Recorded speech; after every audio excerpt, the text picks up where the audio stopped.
In today's video, I want to take you guys through an update on the PlayStation 5 stock and some specifics regarding the digital and the standard edition of the console. We'll be talking that. Obviously, super hard to get one of these things right now, so we'll be looking at that. Observer System Redo launches November 10th for Series Xbox and PC, November 12th for PS5, so due out on launch day for PlayStation 5. That's pretty cool. Observer, I think, can get some attention on launch day depending on its price point, and its price point is actually pretty solid, all things considered. And lastly, I do want to talk about the open-ended sim RPG Potion Permit coming to PS4, X1, Switch, and PC in 2021. Pretty cool game there. We'll talk more about that at the end of this video. But first of all, if you guys have been following the PlayStation 5 pre-orders and everything like that, you might notice that digital editions of the console are selling out pretty quickly compared to the physical. I mean, either way, if you try to buy one of these things, you better be on top of it.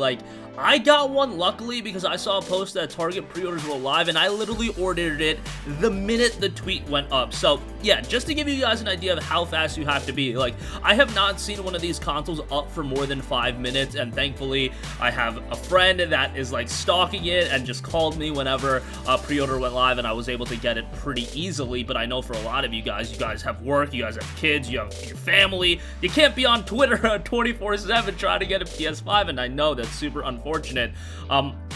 But it was also noted by independent video game industry analyst Benji Sales, and he stated that judging from data coming from retailers who accepted pre-orders from the console, the vast majority of units will be the standard edition of the console, complete with the Blu-ray drive. This is likely related to the fact that Sony is taking a much bigger loss with the digital edition console and will prioritize the $499 console for the time being. Ultimately, I do imagine that things are going to get sorted out, and they will have ample amount of the digital console as well. It's interesting to me because I always made the argument that, hey, if you get a digital console, you're getting people into the ecosystem of buying digital games, and that is going to profit you more. At least I think so. I don't know the complete inner workings of how that goes, but just in my head, I would think that's why that would happen. I mean, they do digital game sales all the time because I imagine they make a killing off of them. I might be wrong about that, but just logically speaking, and I think you guys agree with me, that does make all the sense in the world. It was noted as more and more data comes out of retailers, it's certainly looking like the vast bulk of PlayStation 5 consoles shipped this holiday will be the disc-based, not digital. Could be Sony is eating a pretty hefty loss at $399 currently, and will prioritize $499 units for now. That's just, an idea, but I feel like that does make quite a bit of sense.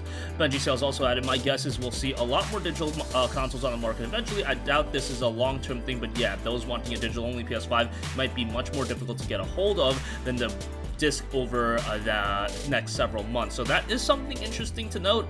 I got a console with a disc drive in it. Honestly, I would have gotten a digital drive, but I was in panic mode and I just ordered it right away. There's no time to waste when it comes to PS5 pre-orders, and thankfully I got one. Thankfully, a couple of my buddies got one as well. But yeah, a couple of my buddies did it, and they are absolutely livid because they all signed up to get, the chance for pre-orders early, and I guess we completely forgot about that. I guess Sony completely forgot about the idea of letting us know well ahead of time. And I've seen our comment section, man, a lot of you guys are upset, and I can understand why. I just thought it was an S show all around, not only from Sony's standpoint. A lot of you guys brought it up, and fair point.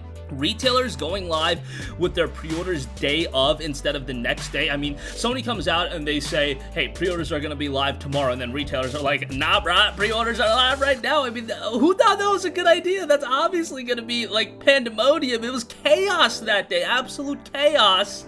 And it's just unfortunate that for the people that really want to get one of these consoles for the holiday, I just hate that some people are going to go the eBay route, and that's kind of disgusting because I've seen those eBay prices.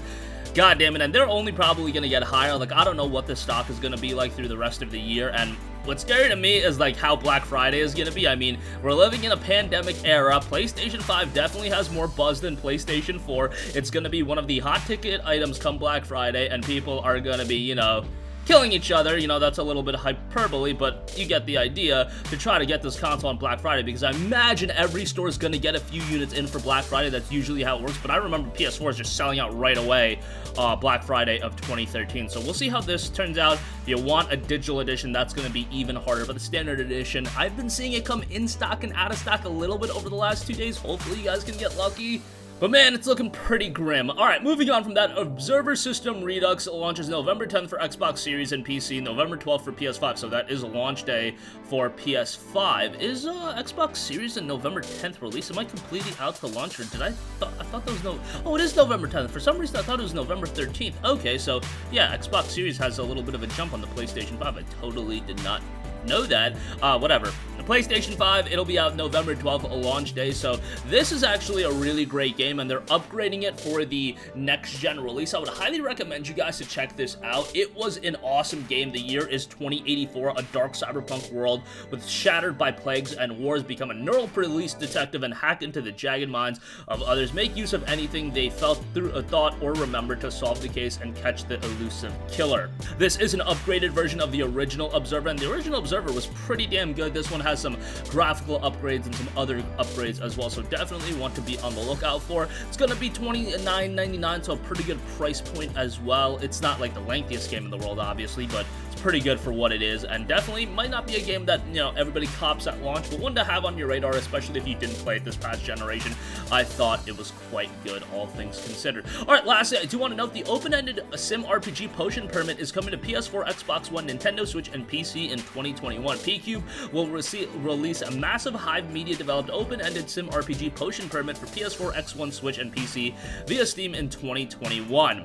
Potion Permit takes you on a journey to Moonbury, a remote and peaceful town that is isolated from modern advances. The town of Moonbury has always been wary of the advances of the outside world, preferring to rely on their traditional methods of healing until one day when the mayor's daughter falls ill and the local witch doctor can do nothing to help her. They are forced to look outside their small community for help. The medical association decides to send their most accomplished chemist, you, to help cure the mayor's daughter, but also to convince the residents of Moonbury of the wonders of modern alchemy. Key features note: receive requests from residents, diagnose symptoms to discover new ailments, gather ingredients with your hammer, axe, and sickle, confront nasty monsters for their materials, brew remedies in your cauldron, build relationships with the townsfolk, upgrade the town and surrounding areas, and spend time with a faithful companion. Enjoy the peace and quiet of the countryside. So this is definitely a game with an old school look, something up my alley. I know it's not going to be for everyone, but I like what the game is going for. Seems unique in that regard, and P-Cube has been putting out some pretty cool stuff, so as a publisher, I really dig where they're going, and they're trying to carve out a unique path for themselves. So we'll see how that turns out, as it will be dropping in 2021. But that's going to conclude this video. Again, as far as PS5 consoles are concerned, you'll probably be better off or more lucky to get a, the chances are you'll get a disc version instead of a digital version, and I've even noticed the digital versions have been going out of stock really quickly, but your luck may vary. Observer System Redux will be launching November 12th for PS5, and the open-ended sim RPG Potion Permit will be coming in 2021. That's going to conclude this video. Sound off with all of your thoughts in the comments section down below. Thank you for watching, and goodbye. Hey guys, we hope you enjoyed the video, and if you did, make sure to hit the subscribe button, and if you're already subscribed, do us a favor and hit the bell icon. This way you'll be notified whenever we post a new video. That's the best way to keep up with all of our uploads, and we usually try to upload 2 videos a day. And with the bell icon hit, you'll be notified whenever we do upload a video. As always, thanks for watching.